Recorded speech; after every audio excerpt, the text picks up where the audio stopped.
All right.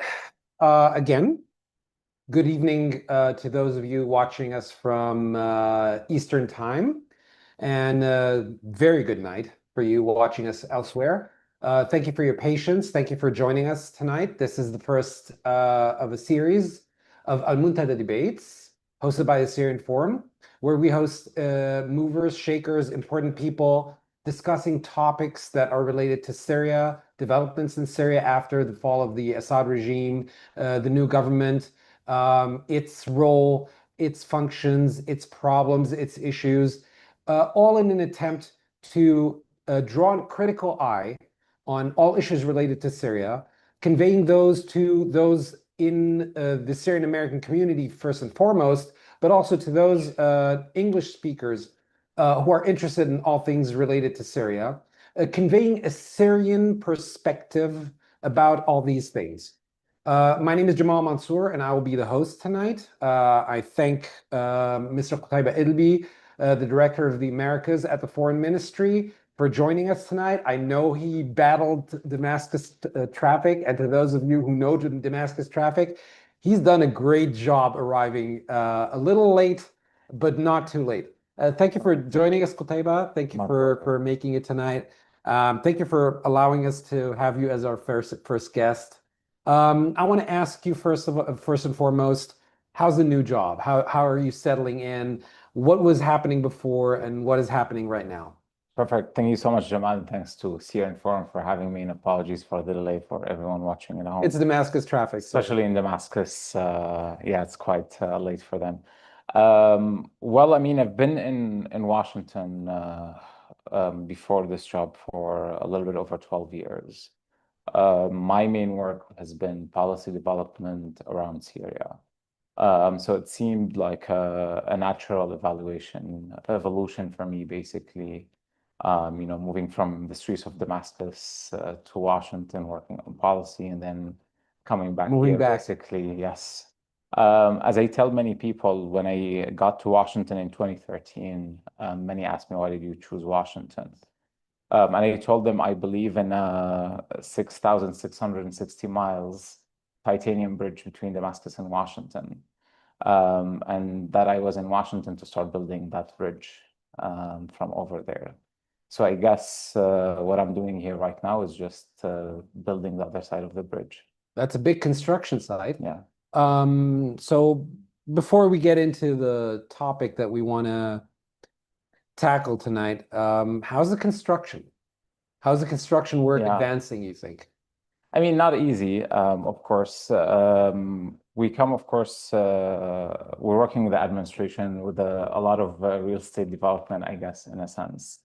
Not only in terms of the actual real estate, but also in terms of the development of relations.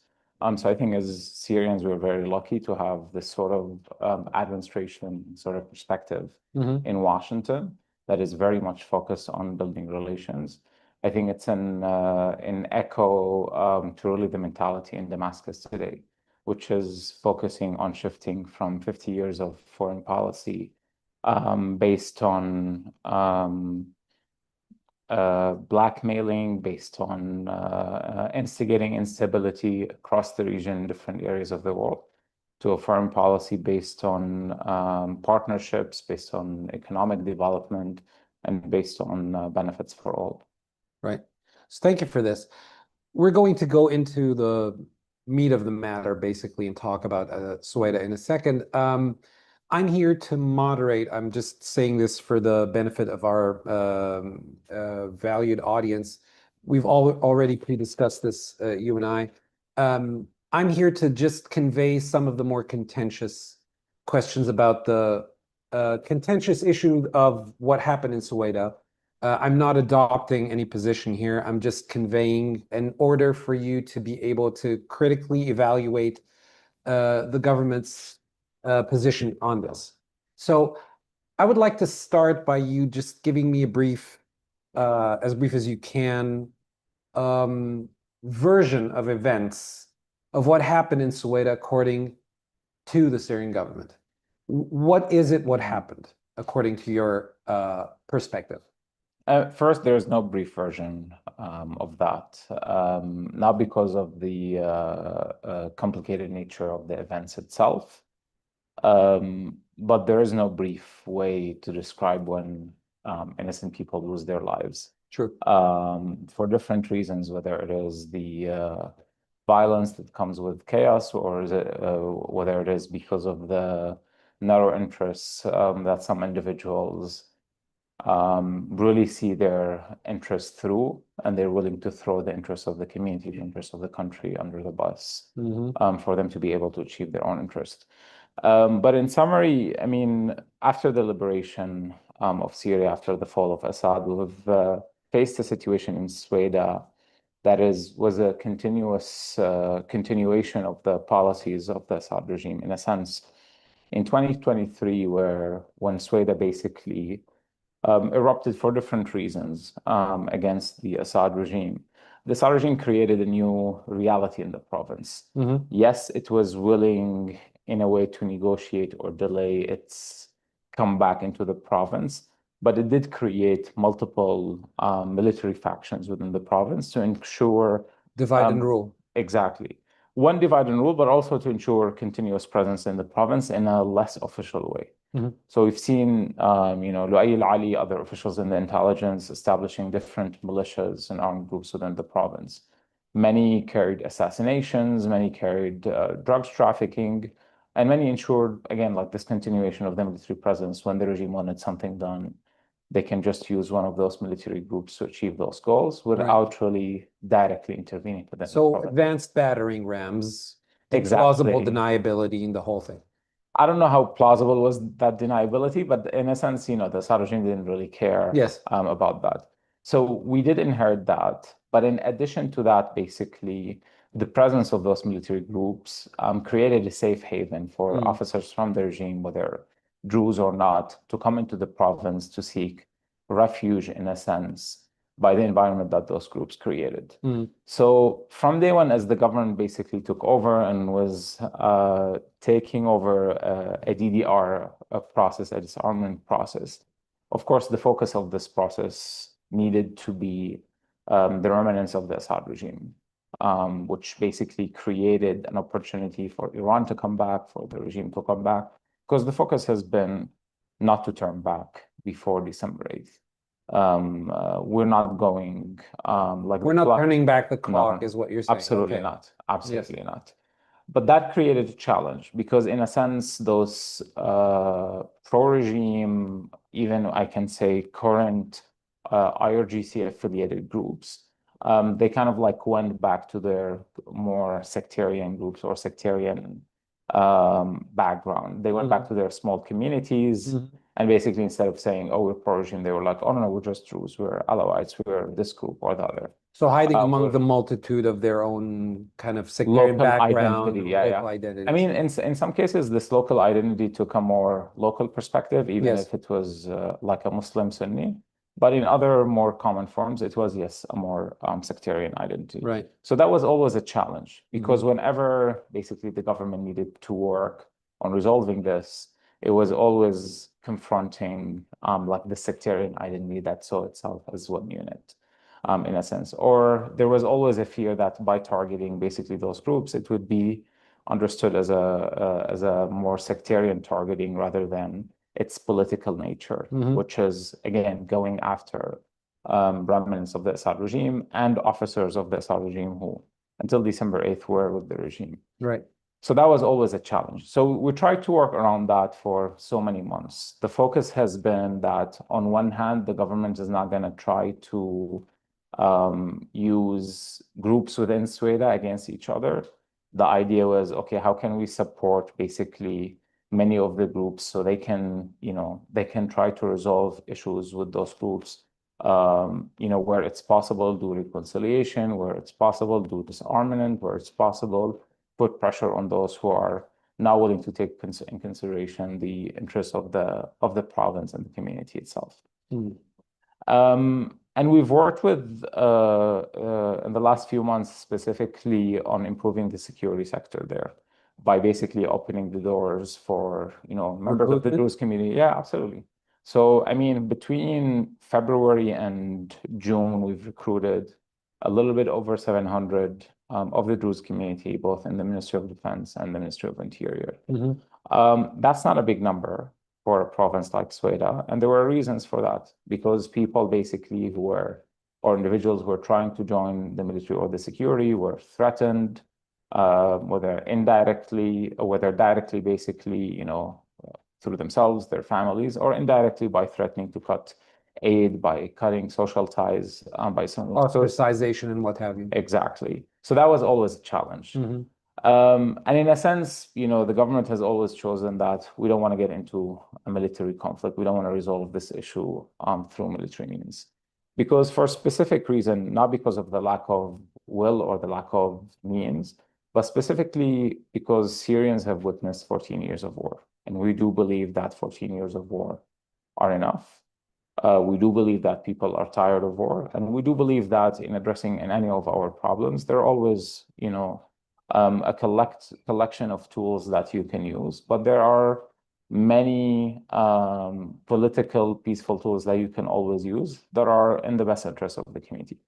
What happened earlier, basically, or last month in July, since we're in August, the tensions between the Bedouin and the Druze community in Sweden are not new. Yeah. The problem is with the absence of the state, those small armed groups, numerous of them, basically, they've, you know, the only way for them to make money is through captagon trade, through stealing, through kidnapping. So basically, also all sort of illicit activities have flourished in the province in the last 6 months. The main issue that became kind of like sort of tension between the Druze and Bedouin communities is basically the kidnapping for ransom, which created a major issue. Again, and over the last few months, that was, for example, one of the issues where it was the cause for the governor of Syria. Basically, you know, his office was attacked. He was beaten by one of the armed groups because he was trying to kind of like put a stop for a lot of those kidnapping for ransom. Talking about Governor Mustafa Bakur. Exactly. The issue that happened, basically, there was a tradesman who was, you know, kidnapped first for ransom. The other side responded by kidnapping back 10 individuals from Qawas, and then there was like a kidnapping back. But the situation over 2 days, basically, you know, of attacks, small attacks here and there, and kidnapping, there were around 50 casualties between the Druze and the Bedouins.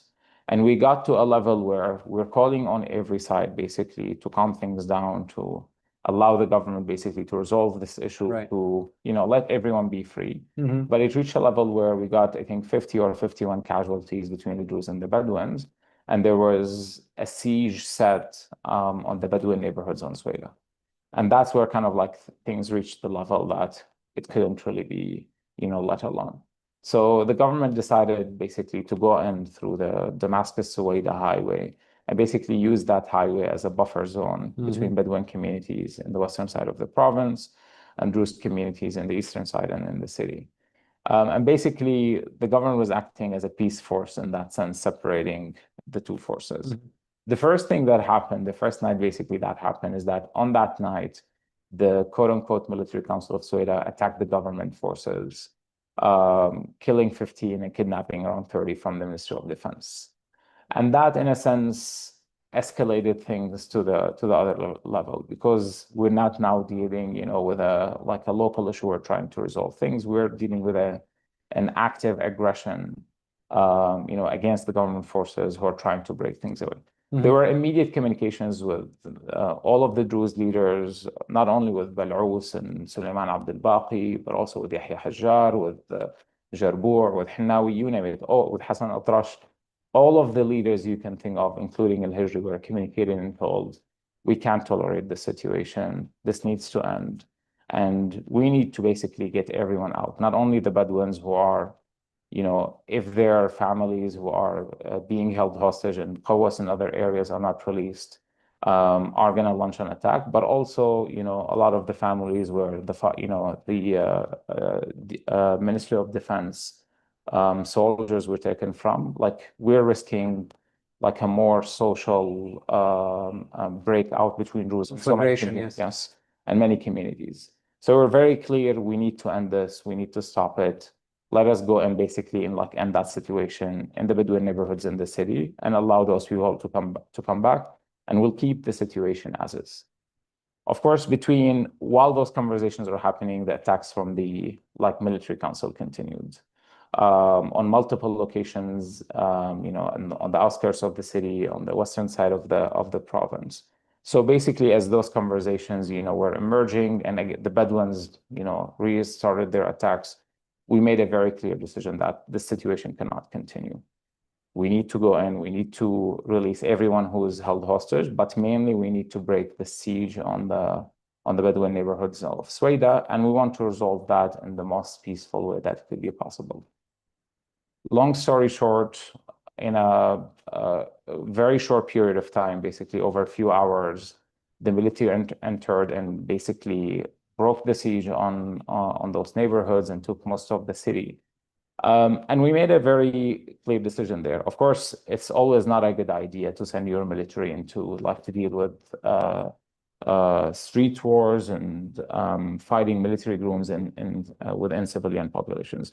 So even though militarily it was advantageous for the government to continue its operation, to really, and especially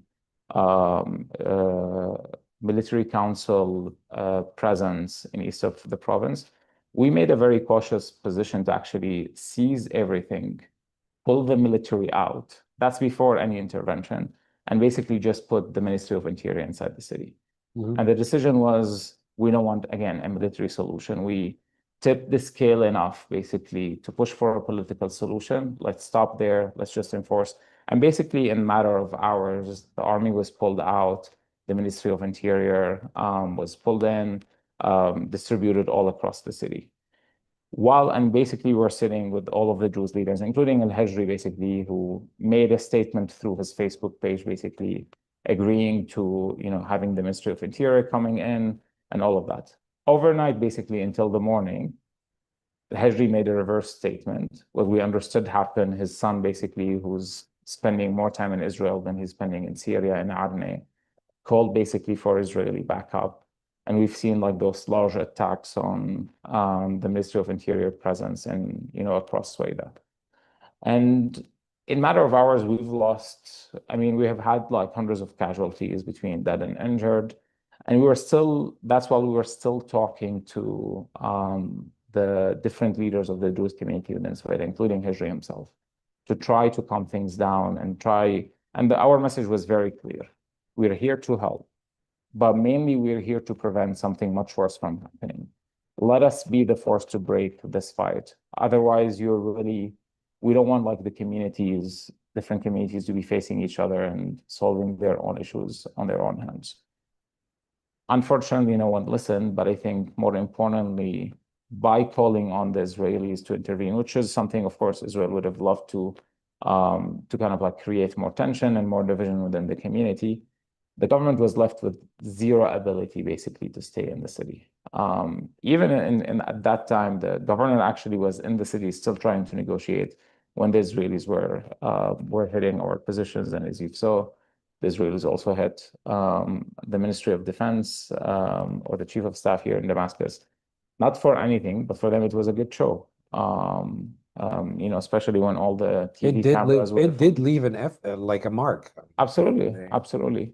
So at that point, there was nothing left, to be honest, that the government can do. Let's keep in mind also, which is very important, we are in a post-Civil War state where the state is relatively new, the government is relatively young, but also the force of the state is limited in the sense in its ability to really enforce law and order across the whole country.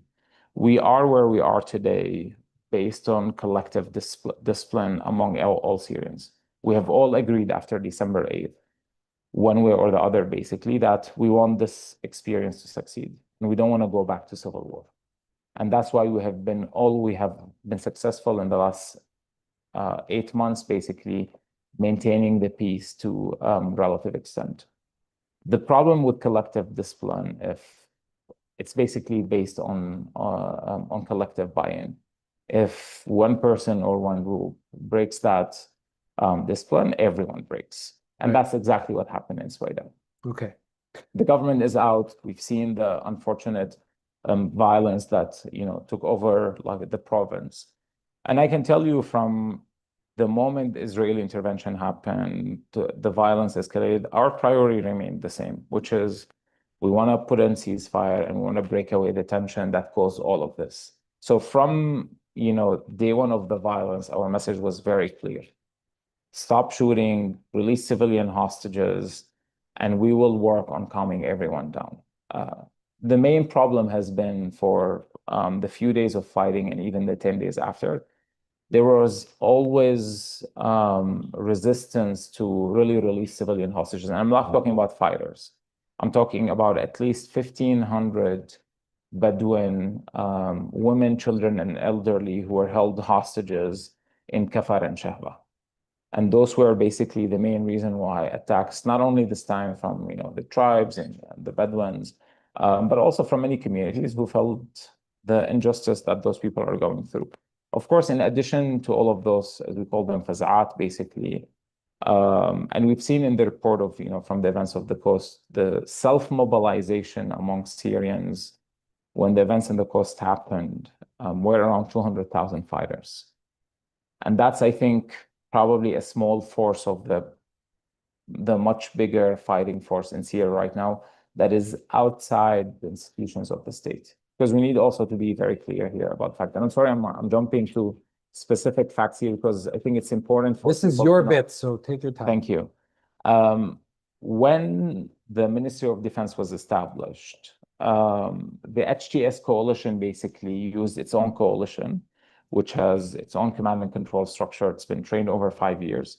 It used that coalition to spread across different pieces of the army to ensure that there is a transition of experience. Right.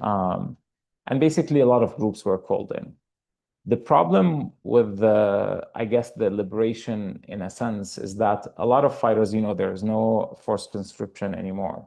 A lot of fighters felt that the fight is over. So why do I need to stay in this pool of fighters now going into the Ministry of Defense? You're going to pay me $150 salary a month.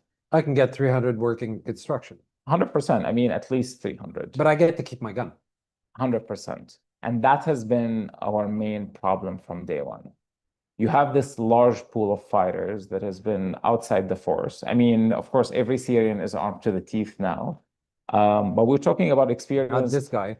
I mean, you're armed with your pen, you're armed with your tongue. But I mean, I think majority of Syrians are really armed, with actual weapons. Yes. And it's a natural result of a 14 years civil war.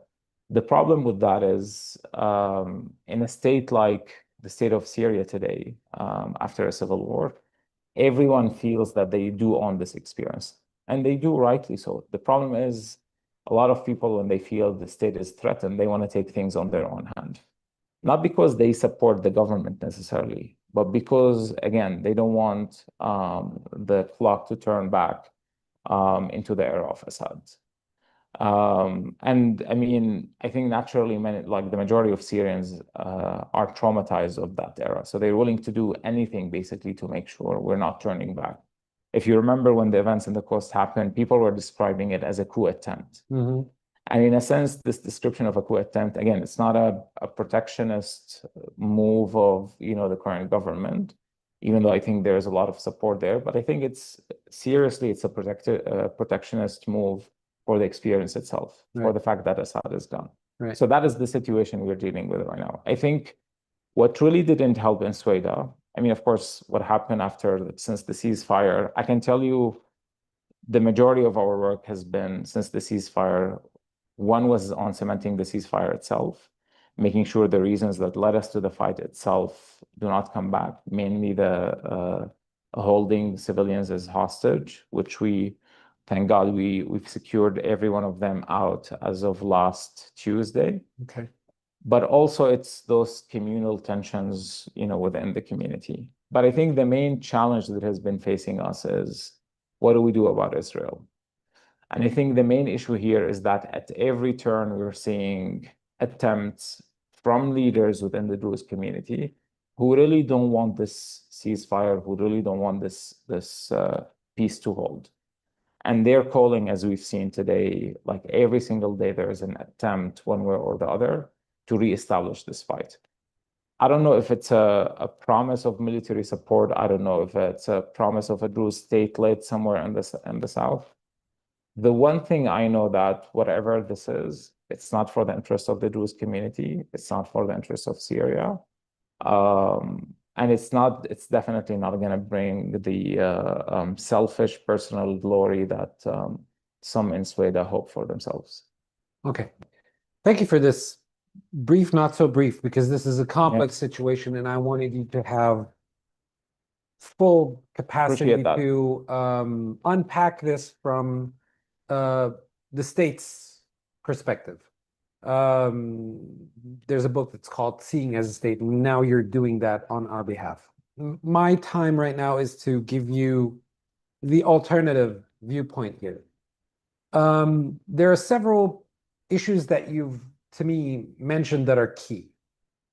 Lack of capacity for a budding, barely out of the ashes state apparatus, part of which has not been like there was a clear attempt to discontinue from the old regime. There are people who came fresh from fighting, left the fighting with their arms ready on beck and call if their family or street buddies call them.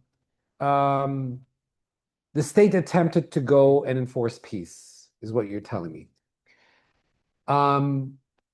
There is tons of documented evidence of fighters who are either wearing insignia or with the fighting groups from the Bedouin tribes or the Arab tribes walking into Soweta on day 1 and day 2, committing some very heinous crimes. Tensions are high. This is a post-civil conflict. It's easy for people who are panicking to act based on panic and go violent. This is not a justification. This is just an attempt to understand. And the state's role is an adjudicator. It certainly sounded like what you're trying to tell me is the role that the state foresees for itself. Yes. The adjudicator of this self-discipline or collective discipline among Syrian communities. So we're escalating this to the state, which will come in between social groups that have each of their just or unjust fears, panics, desires to take things out on the street, whatever it is. The tensions are not created by this state. This predates even the modern Syrian state itself. This is a history of conflict and negotiation, and then peace, and then conflict and negotiation and peace amongst these components in Soweta province. But this is a situation that you know very well, and you have very little capacity to contain your own forces, because I remember General Ahmed Dalati speaking while sitting in a madafi alongside al-Hajri, saying in Arabic, please be lenient upon us. Our troops are not trained enough. They're not disciplined enough. We will discipline everyone we catch doing something wrong, but we need to get this. This admission of lack of capacity. That was in the first day, basically, after. Second day, basically. Second day, I remember. That was before the Israeli. Yes. Before Israeli intervention. First day of entering the city, second day of the whole conflict. But first day of commitment of what you call individual events, what is more than individual events, aggregated, lacking discipline, at least. If you have troops that are lacking in discipline, if you have no capacity of stopping 200,000 potential fighters, each of whom have left their arms on them, but are ready to jump in when called for a faza, whether it's justified or not. What business do you have going into Soweto in the first place? You're the force of law and order that cannot maintain law and order amongst its own troops or amongst the Arab tribes that you cannot stop from flooding into Soweto province. The entire premise of your intervention was to stop things from escalating. Well, 3 weeks later, if this is not an escalation, I don't know what is. Let's start with the premise first, because you mentioned a lot about the uniforms, the videos, all of that. I can take you now and go like under the what's called now the Freedom Bridge, and you will see the uniform of the الأمن العام of the general security being sold there. We don't have a uniform code yet, and that is very important. Not every fatigue. I mean, you know, like countries have their own uniform code. They have their own Correct. fatigue code that Correct. is country specific, because when you see that fatigue, you want to be able to identify, even if the flag is not there, that I know this fatigue is for like this country's army. Excellent. Let me counter that by saying. Let me finish first on the Finish this part. Okay. yeah. Yes. So we don't have that. Yeah. So when people say like, oh, we've seen, you know, like there are videos of, you know, the army and the security forces, I'm like, there are definitely individual violations that happen from members of the Ministry of Defense and the Ministry of Interior. The government, the president, everyone is acknowledging that. But basically collectively saying like, oh, this is all done by them, or this was more than individual, it's a big discipline problem. I think this is contrary to the reality. One, because the code is not there, as I mentioned, which is an issue. I mean, when it comes to the issue of resources that the government is having, I mean, I can tell you that this is like, again, when you want to have like one major uniform that you create yourself that no one else can, that also takes resources for the country. But I think the most important like element here, when, you know, related to your question, when the choice for us is to really intervene and have losses, and of course, like as someone who commands individuals in a fight, no one actually wants to put their soldiers in harm's way. Yeah, no, of course not.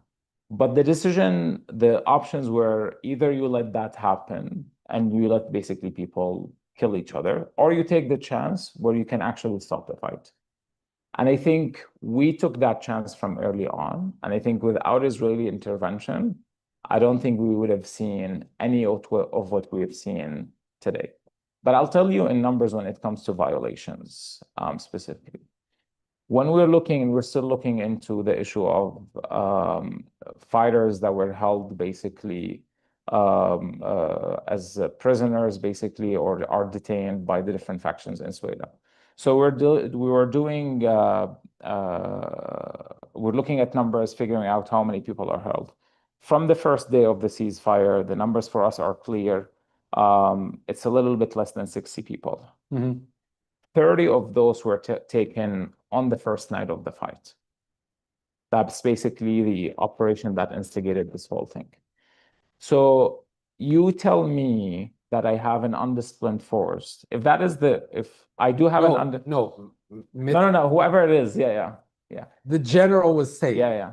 If I have but I mean, I know what General Dalati was saying. Yes, we do have an undisciplined individuals, but we don't have an undisciplined force. And the difference is very important. If I do have an undisciplined force, the number of fighters that I would be missing from the different ranks of the Ministry of Interior and the would be Ministry much of higher, Defense is what you're would be saying. in hundreds. It's not going to be 30. Fine. So again, just this technicality that you're talking about. I can buy army fatigues that belong to some faction or none.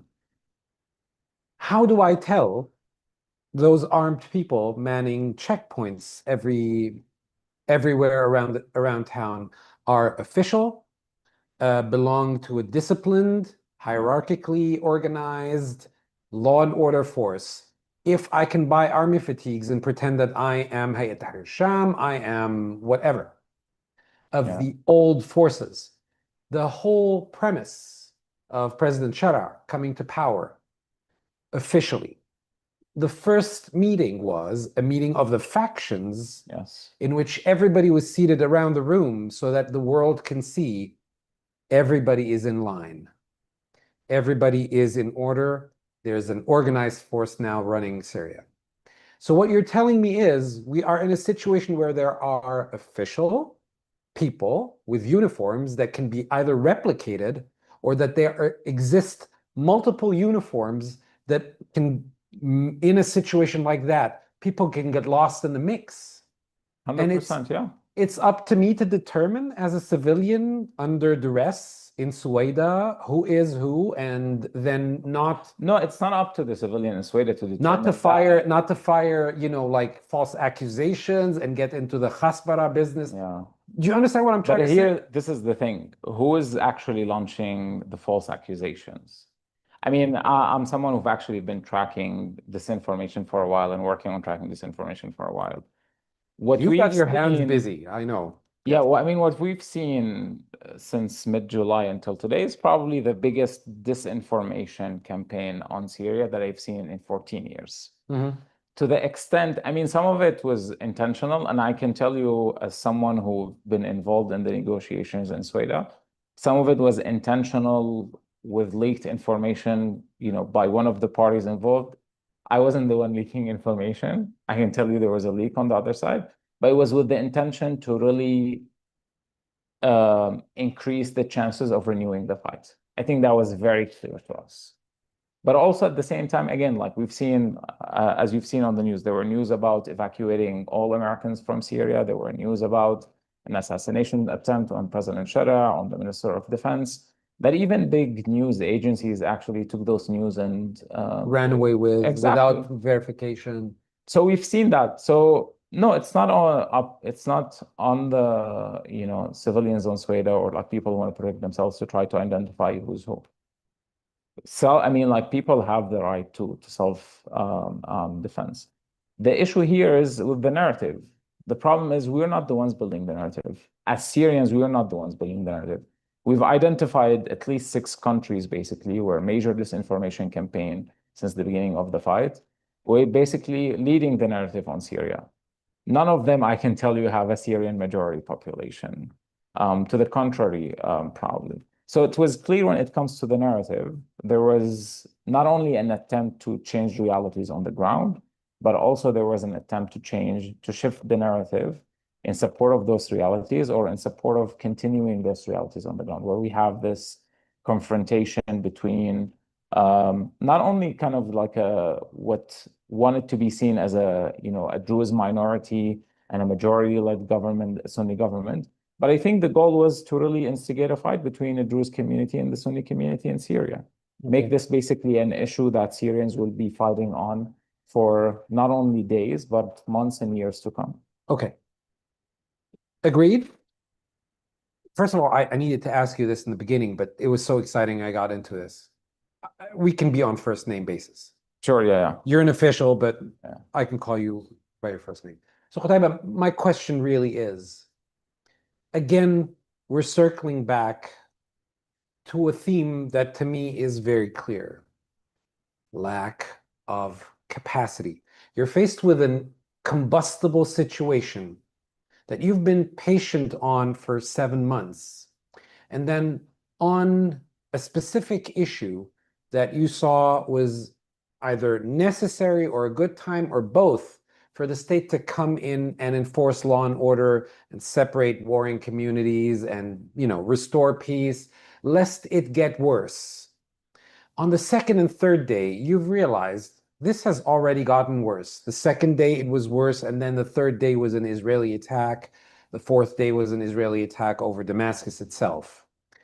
The IDF spokesperson clearly made an allegation, I'm wishing for you to comment on that there was a pre-agreement that happened between the Syrian government and the Israeli government, that the Israelis will not interfere with the Syrian forces coming into Sueda to furnish peace and order. As a matter of fact, in one of the main headlines in Haaretz, I think, there was something said that Israel is waiting for the Syrian forces to come in and restore peace and order, and something to that extent.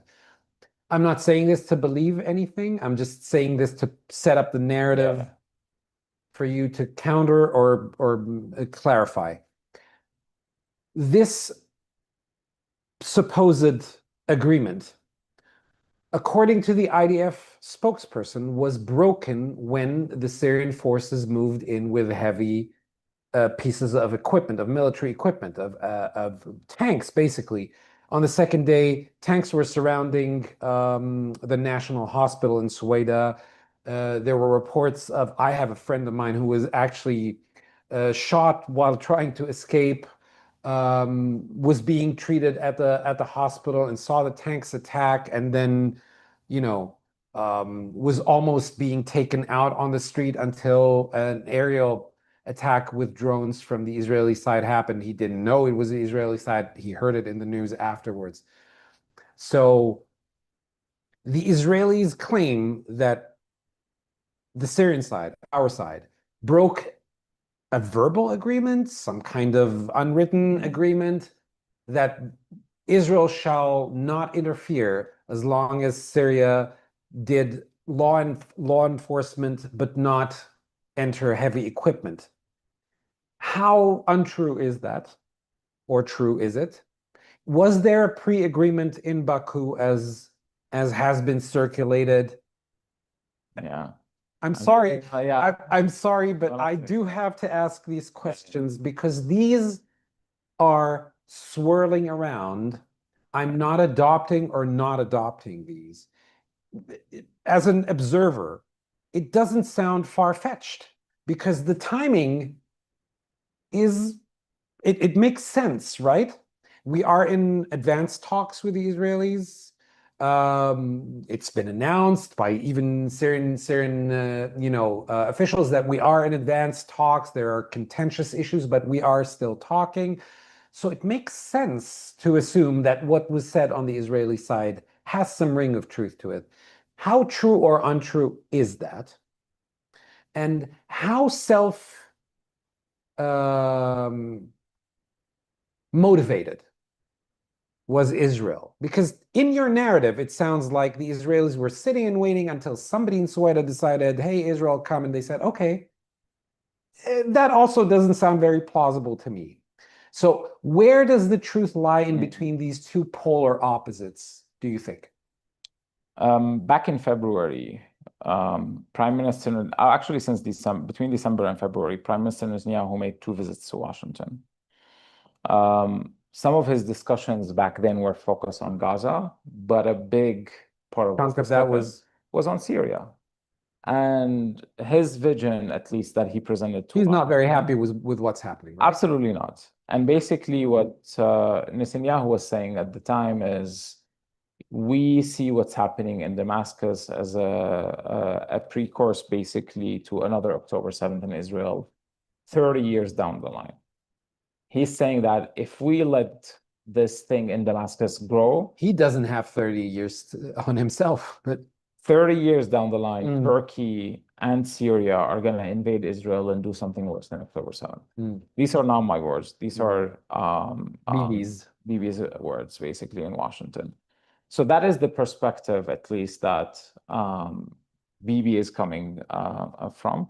But also, what was his proposal back then?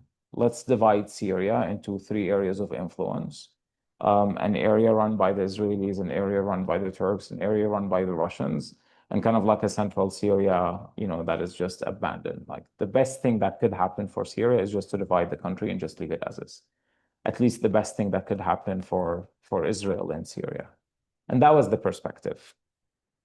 Regardless of what you hear and after, at least this was the narrative in Washington. I don't believe this narrative changed since then. Perhaps at least until recent history, because the actions are very much telling. Yes. Going to the videos and like the issue of the agreement, let me take you to the evidence that we saw on the ground itself. Okay. Because you've been into Syria several times, right? I've been around the city. I haven't been into the city yet. Okay. How many destroyed tanks and like heavy artillery can you Pieces. see in Yeah. Qutaiba or in Syria province? You tell me.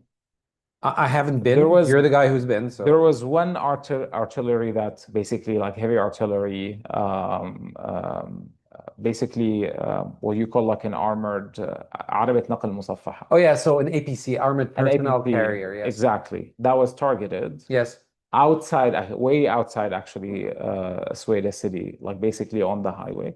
But everything else that was targeted is actually Ministry of Interior. We haven't seen Ministry of Defense targets in Sueda. And we actually, when it comes to Israeli attacks, we don't have Ministry of Defense casualties from Israeli attacks. We do have Ministry of high number of Ministry of Interior casualties. So if the Israeli claim is that, oh, we had an agreement, we've seen the heavy artillery movement, why are you attacking the police force if that was the issue? So what you're telling me is no heavy equipment. The Israelis are lying.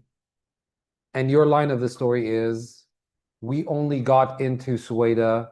I'm telling you, this is the data. Right. No, I get it. I get it.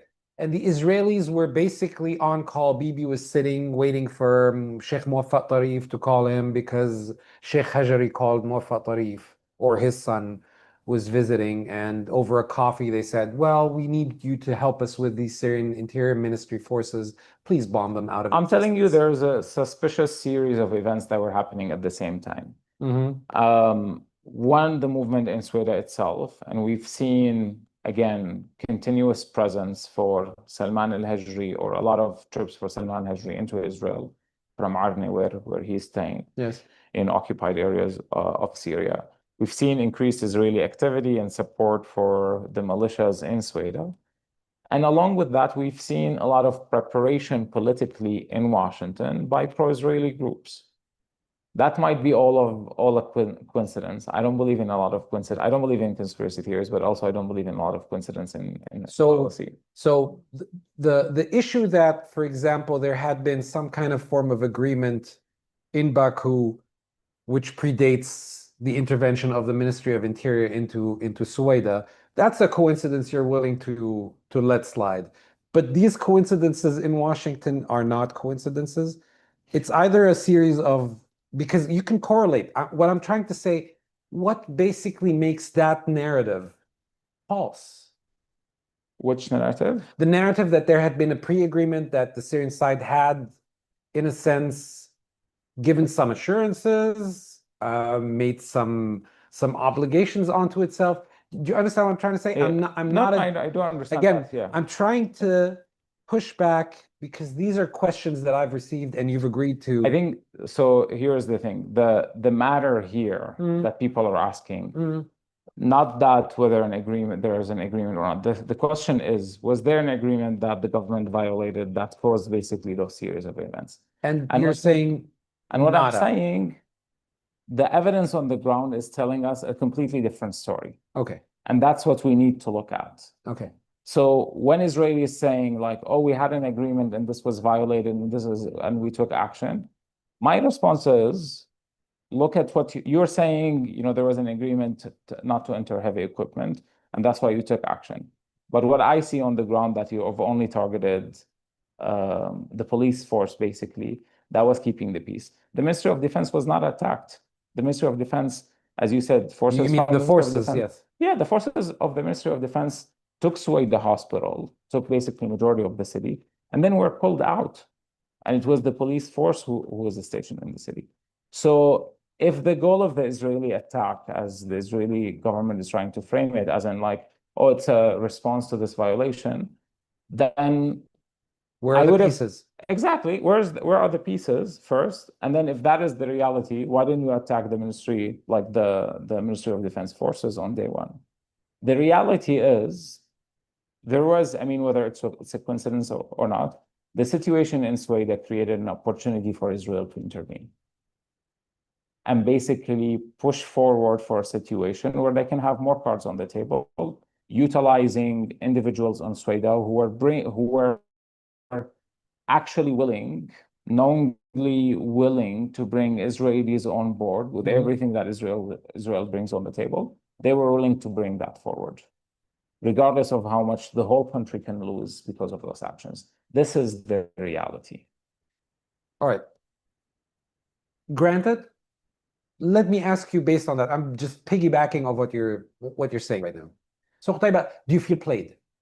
Do you feel entrapped? Because this is another scenario that's swirling around, that the Syrian government is in a learning curve, is trying to do things, no malice, no intent, under-equipped, under-capacitated, and under-experienced.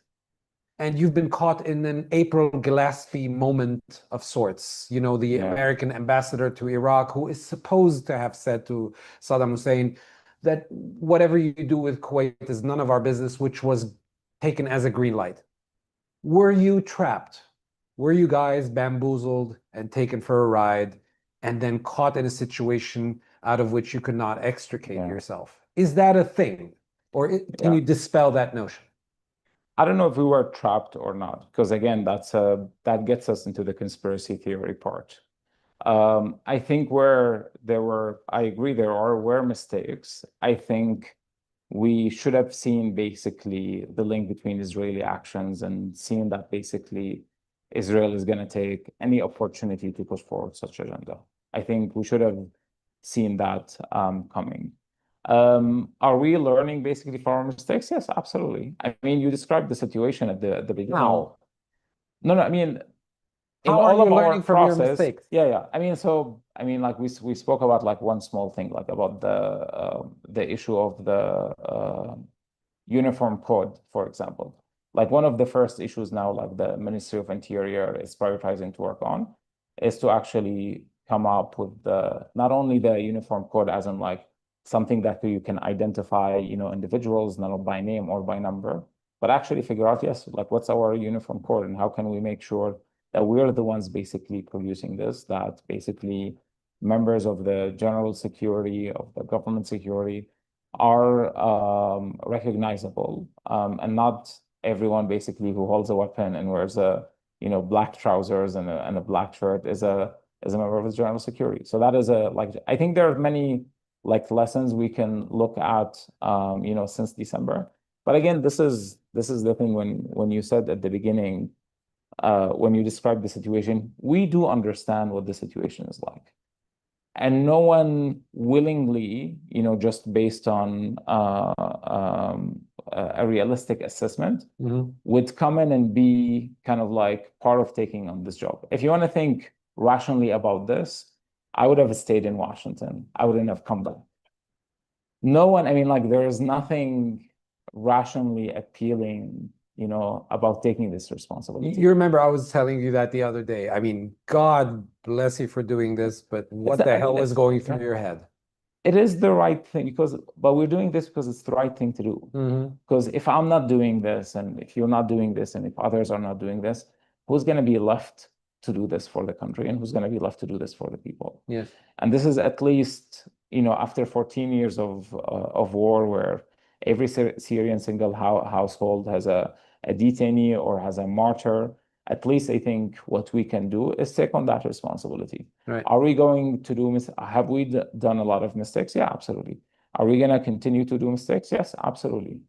Because we are witnessing an era for Syria where finally we have some political life. We're able to take things, on our own hands as Syrians.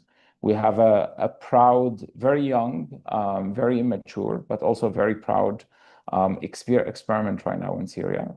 And we do believe that the Syrian people deserve all of us, not only Syrians and others, to do our best for this experiment to success. Okay, so I have a series of things that I want to ask you before I open up the floor for some people to ask us, field some questions. There are now, I get some water while you. Yes, please. Yeah, we're going to get you some water. Sorry for that. I don't know. Yeah. For those of you watching, we just got the AC back. Thank God. Thank God, yeah. Okay. Because it is quite warm, and this is an understatement. And thank you for tolerating this. No, of course. I'm trying here again. I'm not a party to this discussion, but I'm trying to ask provocative, critical questions, some of which I received from. No, I really appreciate it. I think every Syrian or majority of Syrians are thinking of those questions, and there is like absolutely like no one should shy away from asking those questions. This is not the Assad government. We're done with that. Let us hope done it with is. that life. Yeah, We're done with yes, that era. we've buried that. This is the time for us to question. And again, like this is not an easy inheritance that we in the government are dealing with. But at the same time, everyone has, you know, the absolute right to question the government in every single thing that we're doing. Right. And we should be responding. So I really appreciate you the opportunity. Thank you for saying this. It means a lot to me. So Qutaiba, the situation right now, I'm going to tell you a personal anecdote from a friend of mine. He comes from a very proud family. Day one with the revolution, had to escape. Him, his brother, his sister, his parents stayed behind. His father is a famous author, one of Syria's finest. Had a beautiful house that he bought out of his own, you know, work. Never touched anything related to the state, former state in the past. Has a beautiful, large library full of rare books in a village called Tara in Sueda's western outskirts to the north. So that's a contentious point between Dara and Sueda, where the Arab tribes used to roam. Yeah. His entire village got ransacked, pillaged, and then whatever they couldn't steal was burned. I can assure you that the villagers themselves did not do that. They escaped the village. The village is now... I've seen footage of that, yeah. Right. And my friend's father lost his life's passion, his library. It's great that he didn't lose any immediate family members. I have another friend of mine, also revolutionary, also my friend in Canada, somebody who was getting into fights, verbal sparring fights with other Syrians that did not like the Islamist bent of this regime, the past that it had, were afraid of it, were secular, based on sectarian divides, etc. And he was fighting, a Druze himself, his co-religionists, but also other Syrians, telling them, we need to give this state some time. Nothing happens in a day. This takes time for us to do this. I have belief in this in this government.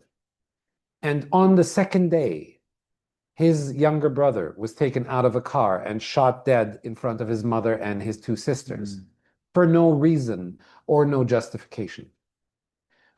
There are tons of these stories.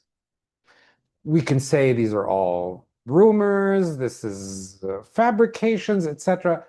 But when it comes close to home, you understand people right now have trauma upon the trauma of the previous regime. And what I want to utilize these stories is to tell you right now, there was a situation prior to July 13, I think was the first day of intervention, where almost, we don't have statistics, but a large chunk of people in Sueda were actively and eagerly asking for the state to come in and enforce law and order. Yeah. Qutaiba, you and I know now today that Hijri or non-Hijri, you have a large chunk of people in Sueda right now who distrust the state, if not are actively hostile towards the state. This bet, this intervention, justified as it were according to your story, has resulted in a net loss of public trust in a province in Syria with a component that has a sectarian specificity that the state is clearly understanding. There's something in between the hopes that were generating your intervention that you've just described, that we've listened to, and the reality that we ended up with, which is a net national loss that needs remedying, that needs time to heal, if it can be healed.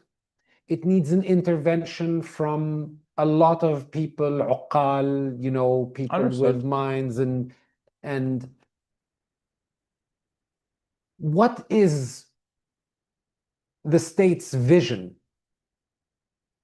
mid to long term, about resolving this deep, traumatic loss of faith in the state project as it stands today, in reality? First, let me address the premise, because you make it seem as if the government did not intervene, things wouldn't have gone this way. And I can tell you, one, when you're faced with the options, do you leave basically people to take things on their own hands? And we've seen examples when people do that in Eastern Ghouta and Damascus under siege, where fighters were left to their own. 600 people were dead in 36 hours in the middle of the siege itself. So there are examples, and it wasn't sectarian. That was, you know, if you want to use sectarian terms, that was Sunni violence. And that still happened. A lot of those were also civilians. So when things are left, you know, to be done by their own, means, yeah, things could have gotten much worse. So the idea that I'm naqilul kufr, lestu bi kafir. No, I'm just trying to convey. I'm just trying to convey the message. But thank you for No, I clarifying. mean, I want to clarify. I mean, regardless of like who's saying it, this is very important. Yes. Was there another solution to this? I think maybe there could have been a better way of, you know, managing the situation, but under the circumstances, considering Israeli intervention, there is nothing. I don't know if there is much that could have changed the outcome that we have today, because the main factor that led us to where we are today is the Israeli intervention, is not the government's actions or interventions in Syria to stop the fight. It is the Israeli intervention to allow the fight to continue that led us to where we are today. And that is very important. Yes, I mean, of course, we've seen that violence, you know, across Syria. Not only, and again, like, yes, I totally connect with the stories of people who lost their homes in western side of Syria. Again, like I've seen those scenes. But also, I mean, there were a lot of losses in Bedouin neighborhoods in Syria itself and, yes. and across the countryside of Syria. Yes. I think the experience itself of 1,500 of women, children, and elderly, almost no men basically, being held hostage by their own neighbors, by the families who they thought, you know, they're connected with for a little bit over 10 days, it's also traumatizing socially. The experiment of Hadari Sunnis basically on Syria, who were just killed in Syria because they're Sunnis, is also taking away from that fabric the society is having. So we need to be very clear about, you know, like the grievances that we have. This is not only, I mean, and I totally understand as a minority community what the Druze community is going through, but this is not only a Druze grievance. We have grievances across the whole region and a little bit beyond. So let's, and we need to acknowledge that, because we're talking about the future, because without acknowledging that, we can't all move forward.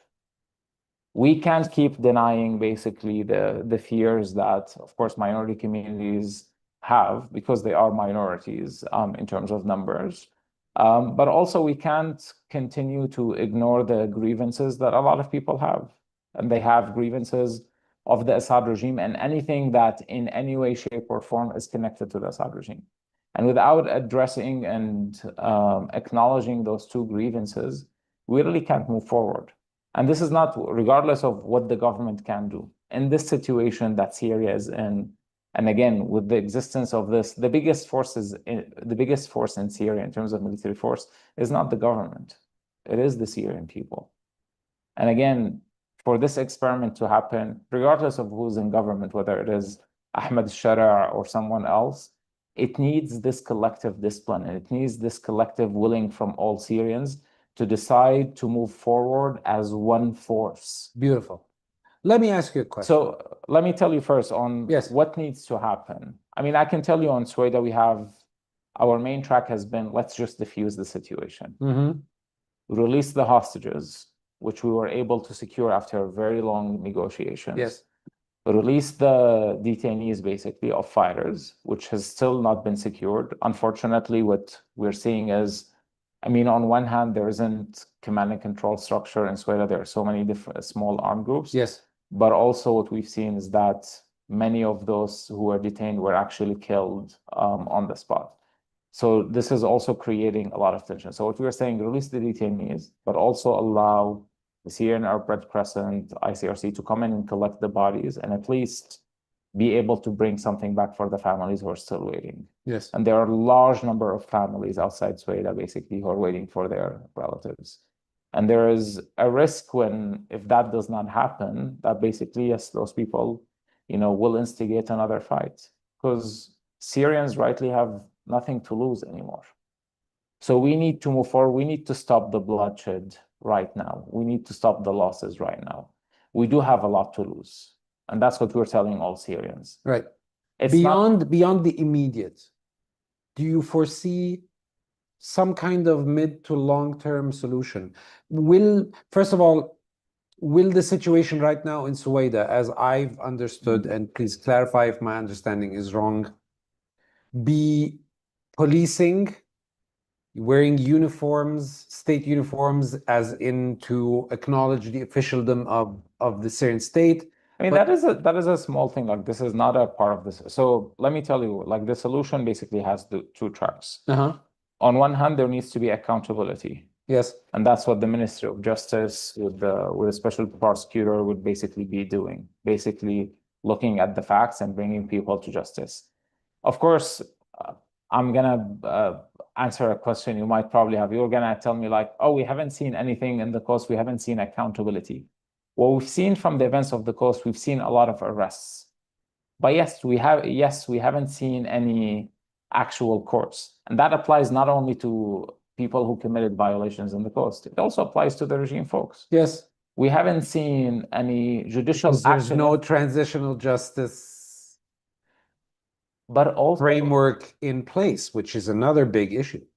But I mean, like, we can talk about so many things. I don't want to go into it, but course, I mean, it's linked. But it's linked. But it is an issue of capacity at the end of the day. I mean, I've worked on transitional justice, studying transitional justice processes across different countries. Right. I think there is something that we can do definitely locally, but we do have a major capacity problem. So what is stopping us from knocking the door of the UN, for example? What is stopping us from knocking the door of the ICG? Because once you go a little bit universal on transitional justice processes, you're talking about billions of dollars of cost.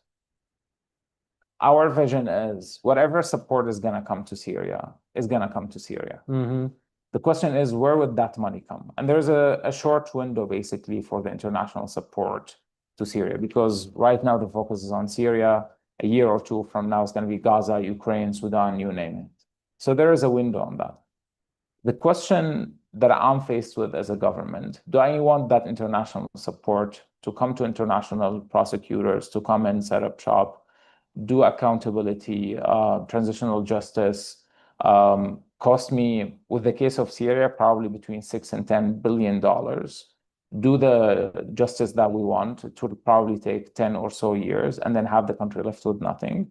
Or do I actually put that money where it matters in the life of every day, of the daily life of every Syrians, and try to figure out how we can move forward and build our own accountability system? It's not an easy choice. It's not an easy. And there is no like a single right answer. Our ijtihad, in a sense, is that no, we want to actually make sure that after 14 years of war, that actually Syrians get the most we can get them to be able to move forward. We use our own resources to build our own accountability system. Qutaiba, you're an eloquent speaker. You put points across. You can speak to an audience. Why aren't there any Qutaibas directed inwards?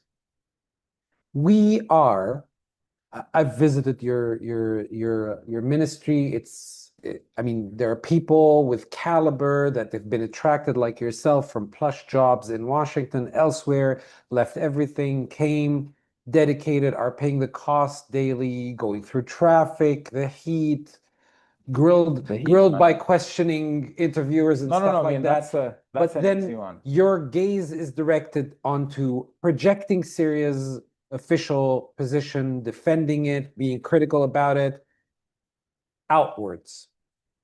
To tell you the truth, I've been here for the past, 50 days now.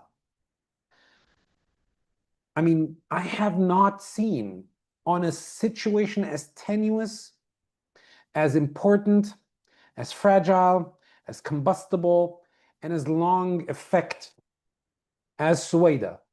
Despite everything that you've told me, I have not seen a singular, unified message delivered with conviction, delivered with some kind of talking to people as if we are adults. This is a chronic shortage in the Syrian state as it stands for the past 8 months. When we're speaking to the world, eloquence, unified message, clarified objectives, top. When we're talking to the Syrian people, it's either, talking heads, TikTokers, YouTubers, you know what I mean? Or it's a mixed messaging, it's post facto, it's never on time, it's never before time. People are not given a clarification of what's happening. And it's costing. Yeah. I can tell you as a person, I walk on the streets, I stop people and ask them, I get on taxis, I ask taxi drivers, I ask family members, etc. The level of trust. You're the Tom Friedman of I'm the Tom Friedman of Syria right now. I know you didn't like me, but that much? No. Yeah. But to be honest, I speak to people because I want to get a vox pop, right? So this is a quick and dirty test. This is not by any means a scientific experiment. But the level of trust and faith in what the state did and did not do, in what's coming, the level of optimism about, we're going to get through this, has waned so dramatically throughout the past 50 days. When I came into Syria 50 days ago, it was weaker than it used to be before. I'm leaving Syria in a couple of days, and it's now even weaker. People are dejected. I know business people who I know who used to, like 10 days ago, talk about, we're going to get our businesses started up. Some people are moving. I was just with a gentleman right now today who's thinking of moving himself and his family, closed up his shop in the UK, and is now, having second thoughts. And that's just one business person, etc. I'm talking about even people on the streets who never left the country, who were looking optimistically to that. There needs to be some kind of messaging that clarifies what you're telling me right now in a coherent tone, but that also tells people, we see you. And the state seems to treat everyday Syrians as if they are invisible in the tone and explanation of what's happening, and it's leaving it to people who are less than qualified or populist. What's going to be done about that? Yeah. So going back to the premise to start with, and then I'll answer you. I want to distill the premise because I think it's very important for people to understand also what the situation is. I've heard from many people that the government is really putting a lot of kind of like weight and focus on foreign policy and not much on domestic policy. And I think this is not a reflection of the efforts of the state itself. I think it's a reflection of one, where the successes were, but also in a sense where probably like you're seeing like more caliber, from the diaspora coming in. And that's the result of two things. I think on the first one, many people who were encouraged, to come in and support, they came in the first couple of months, and the doors were not open in the first couple of months. Rightly so, it was a transition period. Everyone needed to understand what the government is like, how is Damascus is functioning on a national level. Yes, it is definitely different from, you know, just managing Idlib itself. So it took, and I think 3 months is not much, to be honest, but it took 3 months at least to figure out what the situation is like. The problem with that is by the time basically the doors were open to everyone to come in, once, you know, the government understood or the leadership understood what the structure is like, everyone was like, oh no, I came on day 2 and or day 10, and no one like wanted me to come in. So we've been seeing less enthusiasm about people coming in. I think with the foreign ministry itself, especially in terms of like policy capacity, most of the diaspora who built policy capacity outside Syria, they built it on foreign policy. Not really. I mean, we've seen very few actually who worked on like, you know, different type of like domestic public policy. So in a sense, where we're coming heavy is, yes, our experience with foreign policy. I agree with you that we have an issue with communication. It's not because of, so that's where I'm getting. It's not because there is less interest in the domestic audience, but it just, our strength is, yes, definitely in our foreign policy. Our success has been in our foreign policy. But it's not because like this has been the main focus. I think we're lucky with the leadership we have with Foreign Minister Shebani, but also we're lucky with the kind of like young dynamic team that basically came in and was able to manage things and push things forward. And I'm hoping that we can transfer that experience across the whole government. Because yes, absolutely, Syrians deserve that. I mean, we need 10 spokesperson at least, like to be able to really talk to Syrians and address the issues that and give them answers for the questions that they do have. That is one. And again, like I share with you completely that there is a need to do that. I'm hoping in the next couple of weeks we will see faster movement on that in terms of like having you know, different spokespersons, you know, having the ability to communicate more. I wish I can talk more, and I'm here to talk not only to American audience, I'm here to talk to Syrian Americans. Yes, of course, first and foremost. Absolutely, because I want them to actually hear what's happening. I wish there is like 100 copies of me that I can distribute and just like be able to address, because I do believe in communication. We like the one copy that we have. Thank you. No, it's but yeah, it's very important that we're able to do this. Yes. So that is on that level. Yes. On the second one, I forgot what was your second point. Remind me again of the. I forgot what I said. But that's yeah, fine, because I can segue into something that drags us back into Sweden, because I want to close this the contention about that. You were able to go and supervise the entry of humanitarian assistance into Syria.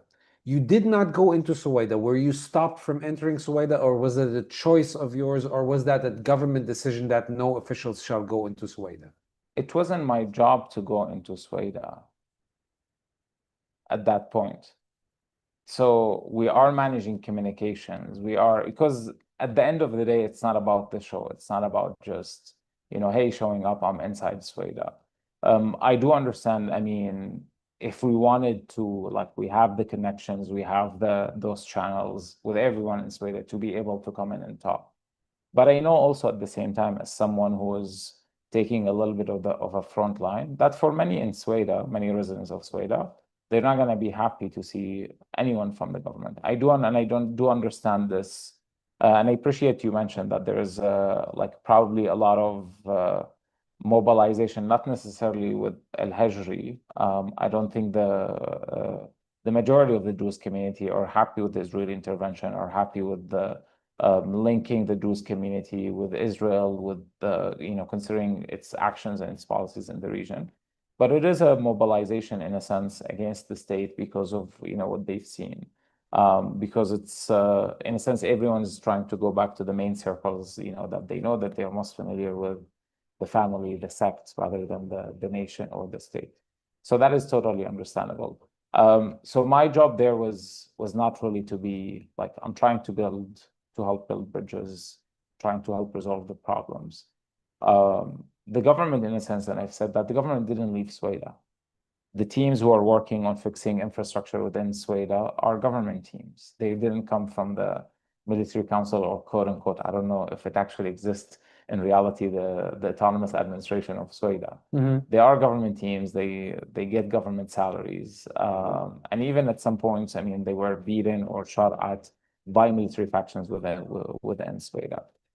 The hope is, and I know we've discussed this before, we have two tracks basically. One track is, as I said, accountability, and one track which is very important is to start this reconciliation process locally first between Syria and its neighbors, whether it is the tribes, whether it is like the rest of Horan and like the vicinity beyond. And one basically where like we have, it's more on a national level, because we want to make sure that this is not an area where we start a new one that Syrians are gonna, and others basically will utilize to start eating off the Syrian body in a sense. I'm quite hopeful, to be honest. I know from the premise, and that's what I wanted to mention, from the premise you said, it seems way too dark. You know, what's gonna happen? As you said, the perceptions of Syrians, everyone is very pessimistic.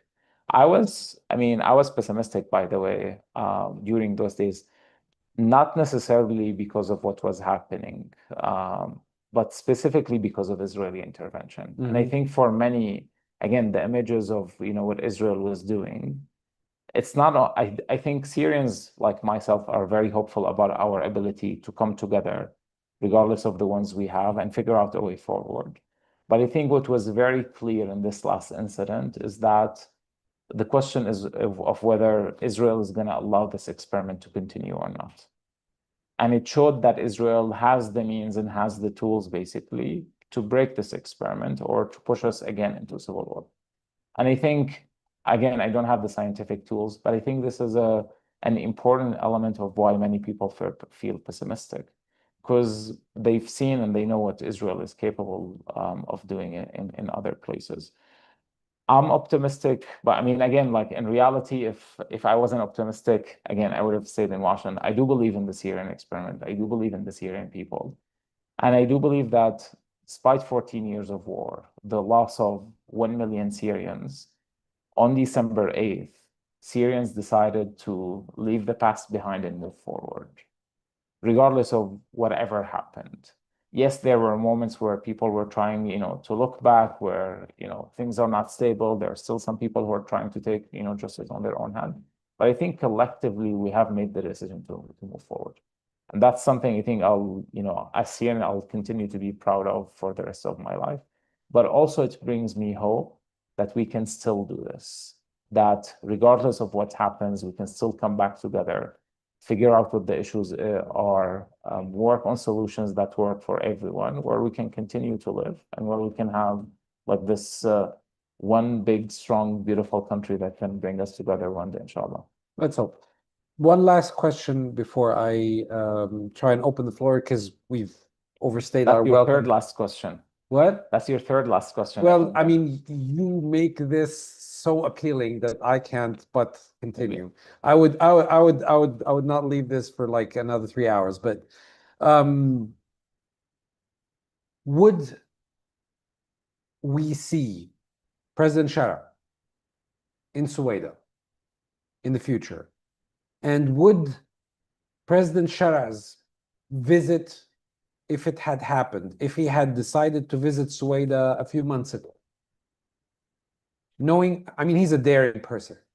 The way that he entered Damascus with only 3 people, according to the story, you know, unperturbed, walked in, you know, he has the courage, he has that kind of capacity to do leadership in that sense.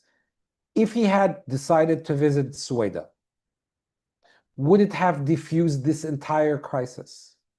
Would it have allayed a lot of those fears and a lot of those worries, and maybe put into position what you claim is somebody's ambition that shall not be named?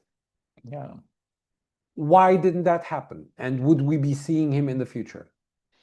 As short as you can, because I want to open the floor for questions. I mean, we've seen President Sharia in Tartus and across the coast. So I think, yes, he will go to Syria.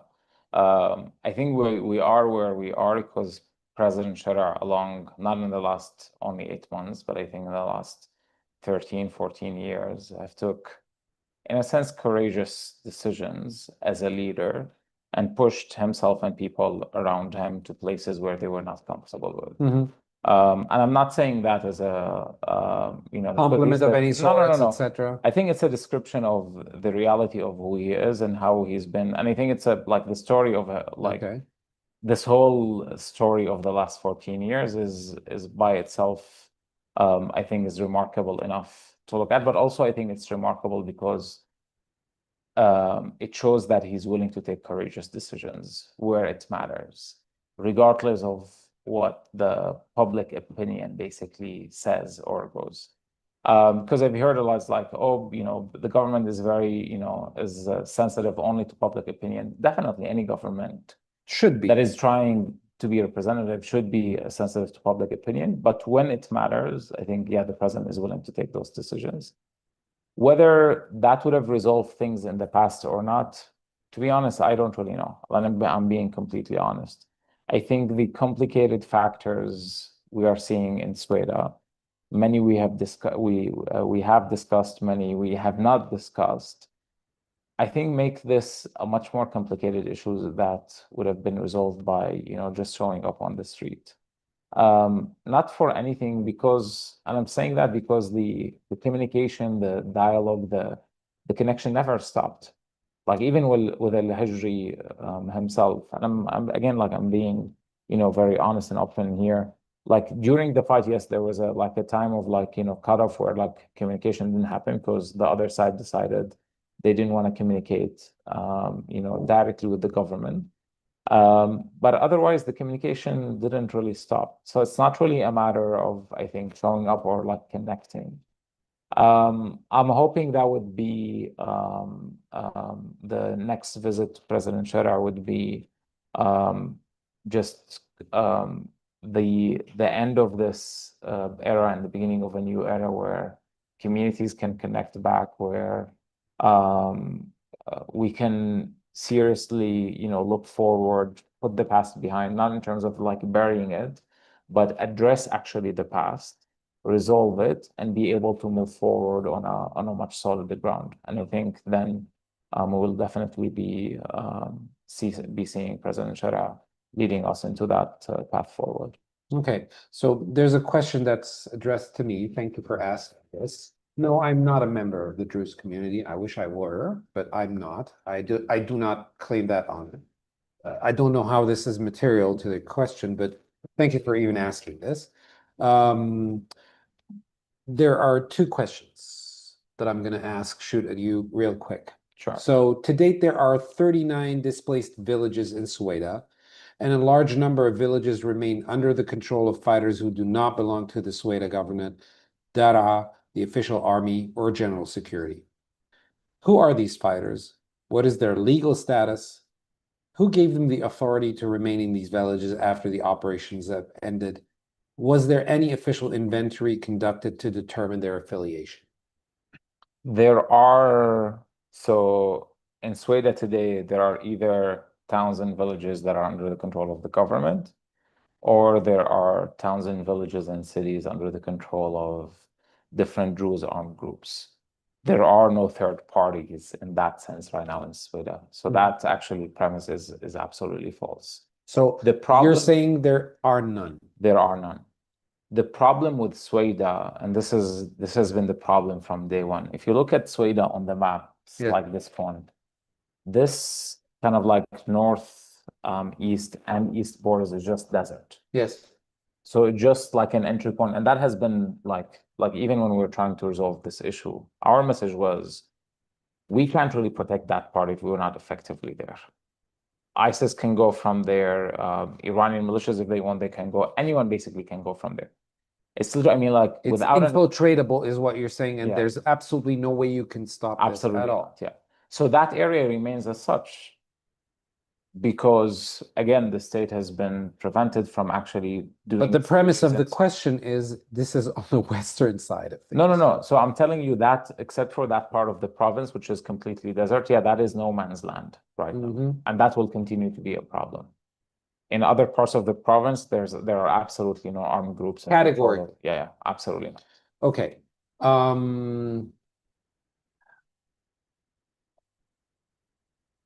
Thank you, Zain, for asking about the Syrian economy, but that I think is outside the focus of this conversation, and I don't think Qutaiba is going to have that answer for you.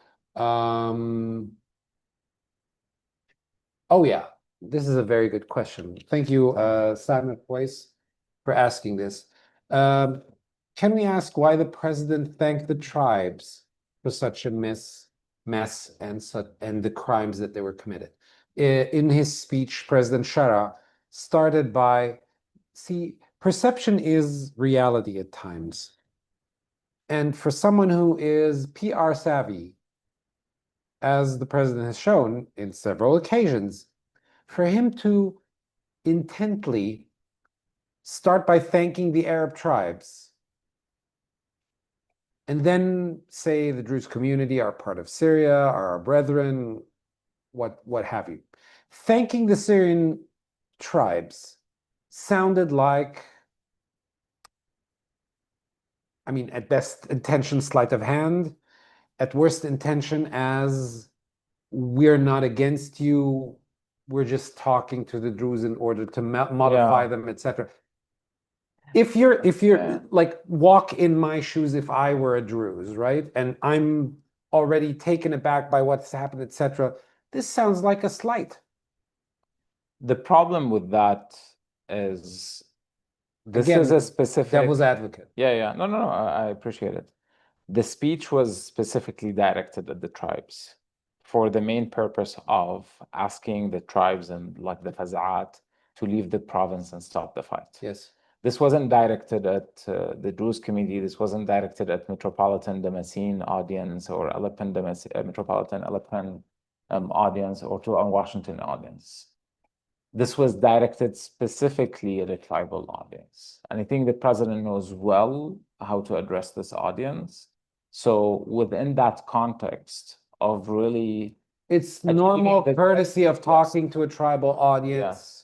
We like you, you're good, etc. But now calm down. Was it? I don't want to frame it this way. The idea is that's me. The goal is, I mean, you can frame it the way. No. I'm not putting words in your mouth. I'm just trying to clarify. This is not what you said. This is me saying it. This is part of the message to achieve the goal that we don't want to see this way of handling things.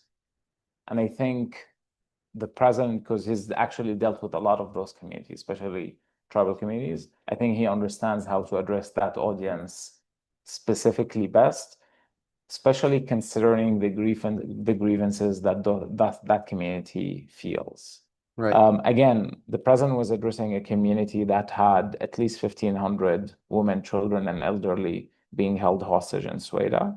So I think, in a sense, if you ask me, like, regardless of like any other calculations, yeah, that was the best way to address that audience to achieve the goal, which is stop the fight, withdraw your forces, let the government handle this issue.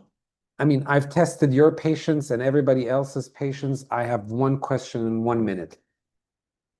I don't know about the 1 minute, but sure. I personally do not really agree with this premise, but it's a provocative question, so I'm going to ask it. Sure. Bushra is asking, what is the fate of Hajri at this point? Is he ever going to be prosecuted? I think that's a question left to the special prosecutor in the Ministry of Justice. I think there is definitely grounds for so many legal violations that I would say that, at least to say, that Hajri has made. But I think at the end of the day, and again, like, this is Qutaiba speaking, I can't really speak on behalf of the Ministry of Justice. I think at the end of the day, whether it is the special prosecutor or the Minister of Justice, needs to put the interests of the whole country at hand. Sometimes you gotta give a pass. Absolutely. I mean, I think, as Qutaiba speaking, I think Hajri's involvement is not helpful for the Druze community. And I don't think he's got the best interest of the Druze community in mind.